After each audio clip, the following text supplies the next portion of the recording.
దేవునికి మహిమ కలుగునుగాక. ఎన్నటికిని చనిపోని నీ స్నేహితుడు.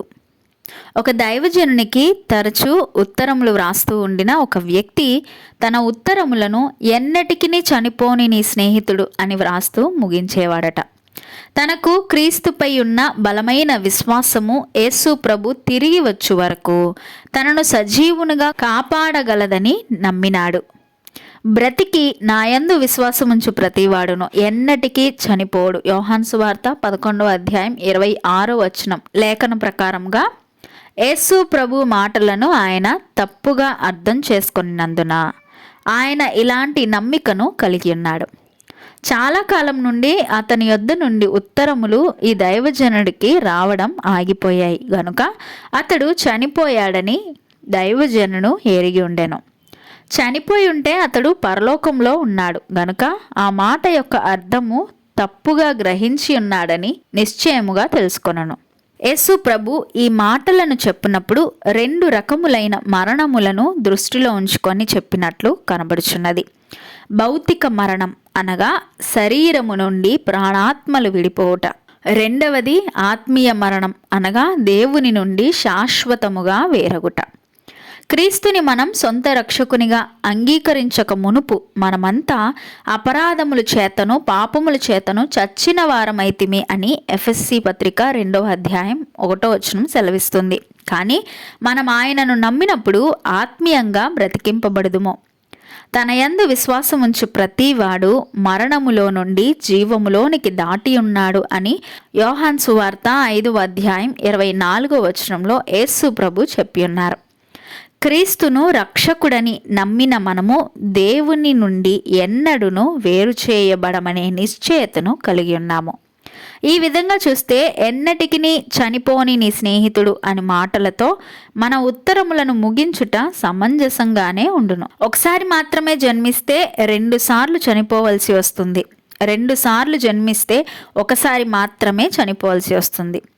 ఒకసారి జన్మించడం అనగా తల్లి గర్భము నుండి శిశువుగా ఈ భూమిపైన జన్మించడం. వారు శరీరానుసారంగాను ఆత్మానుసారంగాను మరణిస్తారు. అయితే 2 సార్లు జన్మించిన వారు అనగా మొదటిది తల్లి గర్భములో నుంచి ఈ భూమిపైన జన్మించడం, రెండవది క్రీస్తు వాక్యమును అంగీకరించి యేసు ప్రభుని స్వంత రక్షకుడిగా ఒప్పుకొని తన పాపములను తన అపరాధములు దేవుని పాద సన్నిధి దగ్గర విడిచి మారు మనస్సు రక్షణ అనుభవం కలిగిన వ్యక్తి రెండవసారి జన్మించాడు. అలా జన్మించిన వారికి కేవలం భౌతికంగా శరీరానుసారమైన మరణం తప్ప ఆత్మానుసారంగా దేవుని నుండి వేరగుట అను 2వ మరణము ఉండదు. దేవుని వాక్యమును చదువుకుందాం. యోహాను సువార్త 11వ అధ్యాయం 1 నుండి 27 వచనాలు చదువుకుందాము. మరియా ఆమె సహోదరి అయిన మార్తా అనువారి గ్రామమైన బేతనియాలోనున్న లాజర్ అను ఒకడు రోగి ఆయను. ఈ లాజరు ప్రభువునకు అత్తరు పూసి తల వెంట్రుకలతో ఆయన పాదములు తుడిచిన మరియకు సహోదరుడు. అతని అక్క చెల్లెండ్రు, ప్రభువా, ఇదిగో నీవు ప్రేమించువాడు రోగి అయి ఉన్నాడని ఆయన యొద్దకు వర్తమానం పంపిరి. యేసు అది విని, ఈ వ్యాధి మరణము కొరకు వచ్చినది కాదు గాని దేవుని కుమారుడు దాని వలన మహిమపరచబడినట్లు దేవుని మహిమ కొరకు వచ్చినదనెను. యేసు మార్తను ఆమె సహోదరిని లాజరును ప్రేమించెను. అతడు రోగి అయి ఉన్నాడని యేసు వినినప్పుడు తానున్న చోటనే ఇంకా 2 దినములు నిలిచెను. అటు పిమ్మట ఆయన మనము యూదయాకు తిరిగి వెళ్ళుదమని తన శిష్యులతో చెప్పగా ఆయన శిష్యులు, బోధకుడా, ఇప్పుడే యూదులు నిన్ను రాళ్లతో కొట్ట చూచుచుండిరే, అక్కడికి తిరిగి వెళ్ళుదువా అని ఆయన అడిగిరి. అందుకు యేసు, పగలు 12 గంటలున్నవి గదా, ఒకడు పగటి వేళ నడిచిన ఎడల ఈ లోకపు వెలుగును చూచును గనుక తొట్రుపడడు. అయితే రాత్రి వేళ ఒకడు నడిచిన ఎడల వాని యందు వెలుగు లేదు గనుక వాడు తొట్రుపడునని చెప్పెను. ఆయన ఈ మాటలు చెప్పిన తర్వాత, మన స్నేహితుడైన లాజరు నిద్రించి ఉన్నాడు, అతన్ని మేల్కొలప వెళ్ళుచున్నానని వారితో చెప్పగా శిష్యులు, ప్రభువా, అతడు నిద్రించిన ఎడల బాగుపడుననిరి. యేసు అతని మరణమును గూర్చి ఆ మాట చెప్పెను గాని వారు ఆయన నిద్ర విశ్రాంతిని గూర్చి చెప్పెననుకొనిరి. కావున యేసు, లాజరు చనిపోయెను, మీరు నమ్మునట్లు నేనక్కడ ఉండలేదని మీ నిమిత్తము సంతోషించుచున్నాను.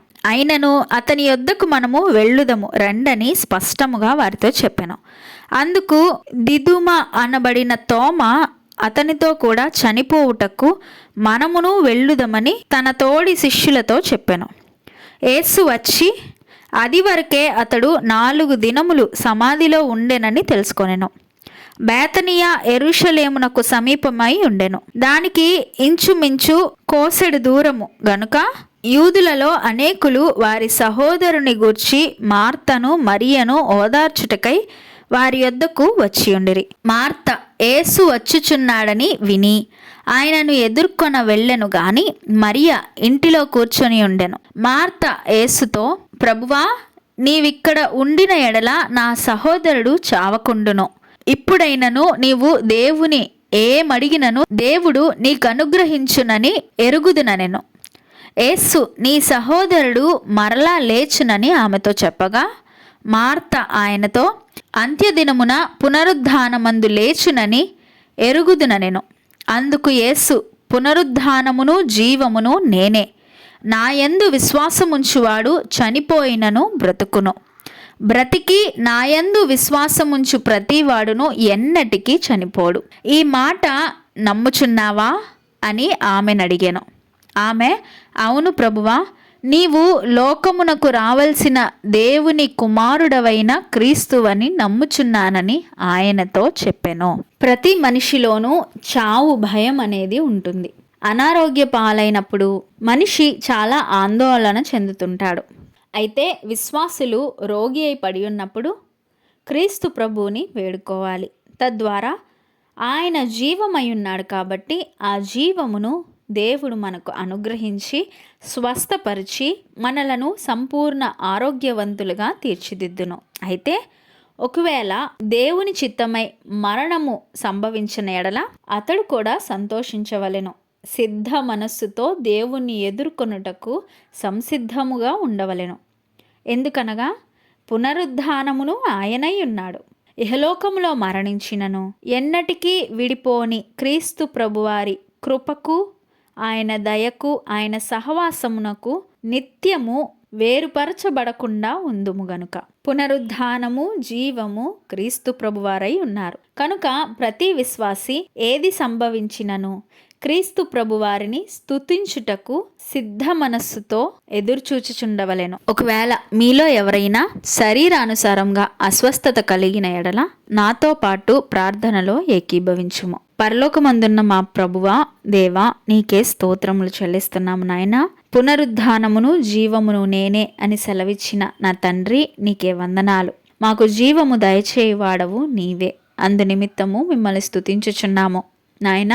ఈరోజు మనుషులమైన మేము ఎన్నో అనారోగ్యాలు, అసౌకర్యాలు, ఎన్నో ఇబ్బందులు, శారీరక అలసటతో ఇబ్బంది పడుచుండగా మీ యొక్క బాహువును మాపై ఉంచి మమ్మును స్వస్థపరిచి మా అనారోగ్యము నుండి మమ్మును విడిపించుము దేవా. మాకు సంభవించిన ఈ వ్యాధి బాధలు మరణము కొరకు వచ్చినదేమో మాకు తెలియదు, కానీ ప్రతి దానిలోనూ క్రీస్తు ప్రభువారు దేవాది దేవుడు మహిమపరచుబడినట్లుగా మా పట్ల మీ చిత్తానుసారంగా మీ కార్యములను జరిగించండి. బ్రతికినను మరణించినను మీ కొరకు జీవించువారమై ఉండునట్లుగా మమ్మును దీవించండి. మీ కృపను దయను మాకు అనుగ్రహించండి.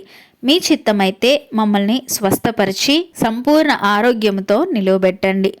సంఘమునకు, దేవుని ప్రజలకు, దేవాది దేవునికి సాక్ష్యం ఇచ్చు రీతిగా మమ్మను నిలబెట్టుము దేవా.